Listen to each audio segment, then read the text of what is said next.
Hi, it's Alaska Granny. The good weather is here. It's time to get back outside and enjoy hiking around. So whether you're going to be hiking, hunting, camping, or just enjoying fishing or any outdoor activity, you need to make sure that you have the supplies you need in a foot care survival kit. If your feet aren't in tip-top shape, it can really ruin a day in the out of doors. You want to be able to get out and walk around and do what you want. And if your feet hurt or there's something wrong with them, having foot problems can really put a crimp in your enjoyment of your time out of doors. So the first thing you want to do is make sure that you have good, top quality, well-fitting boots. I've also put paracord laces into my boots because then I have a little bit of emergency gear right there in my laces. I can cut it as long as I want. Just remember to take your lighter and sizzle the end so it doesn't unravel. Stock up on your favorite socks. Make sure you have at least an extra pair in your bag when you set out for the day in case your feet become wet. You want to make sure to keep your feet dry and comfortable. Then you need some products to help take care of your feet. Get some foot powder. It helps keep your feet dry and it helps absorb moisture and can help keep your feet from getting any kind of that funky smell. Have some antifungal cream to help you treat or avoid athlete's foot, and some triple antibiotic cream in case you get any kind of a cut. It'll help prevent an infection.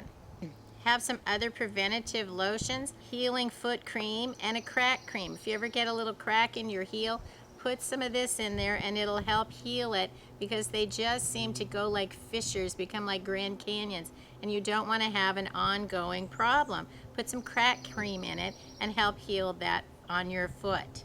Have a nice supply of bandages. I like the flexible fabric. They stay on better when you're hiking around, and they also then are more waterproof. They stay on much better than plastic band-aids. Have some hydrogen peroxide. Put a little bit of this in the water when you're cleaning your feet, and it'll help kill off all kinds of funky things that you don't want on your feet. Should you get a really bad blister, have some moleskin. Moleskin is something that is like very soft fabric, and it actually is super adhesive. But if you have a bad blister, moleskin is just the greatest thing to get you back on the trail. But never pull it off. Moleskin needs to wear off over several days, and you can soak it off, but don't pull it off. I like to keep baby wipes with my foot care kit because it's a great way to clean up your feet. If you don't have a chance to take a full bath, you can use baby wipes from your head all the way down to your toes, and you can keep everything clean when you don't have a chance to bathe. Along with toenail clippers, get some emery boards so that you can file down any rough spots on your toenails, and some sort of pumice or a file to work on your calloused heels to help get them smooth and keep them in great shape. A trick to help keep your feet soft: put on a layer of petroleum jelly, a pair of clean socks, and overnight it'll help soften your feet. I like to keep a stick deodorant because if you're ever out hiking and you get like a hot spot where something is rubbing on your foot and it doesn't feel quite right, take the deodorant and rub it on that spot, and it makes like an invisible layer that helps protect your skin from whatever is irritating it. And that works like a charm. I have a little one of these that I keep in my hiking bag whenever I go out. So if you're ever out on the trail and you have a problem, you can take off your boot, rub this on, put your boot back on, and get going again, preventing any kind of a blister from developing. Hand warmers in your foot care kit? Absolutely. They make some even that are designed for your feet and your shoes. Hand warmers are great besides keeping your feet warm in a cold time.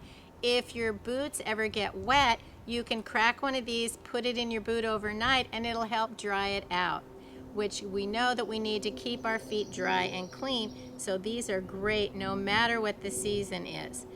Hand warmers do have a shelf life on them, so check the date, but that doesn't mean they're not any good. If you want to know if they're any good, you need to make sure they've been airtight. It's the air that activates them. As long as they still feel soft in the package, they're going to be still useful. You want to also make sure to keep the packages from getting punctured in your bag or your kit, and so I always store them in a Ziploc bag. It helps give an extra layer of protection so the hand warming package doesn't get a puncture in it, which might activate them by mistake. Keep your feet dry and warm. Make sure you keep your toenails trimmed. Then if you get any kind of an irritation, treat it. If you get any kind of a crack in your heel, treat it. Any kind of blister, any sign of a problem on your foot, treat it earlier rather than later. The sooner you treat any kind of an irritation or wound on your feet, the faster it'll heal, which helps you make the best of every single day. If you liked my video, I hope you'll share it with someone else you think might enjoy it. Please subscribe to the Alaska Granny channel.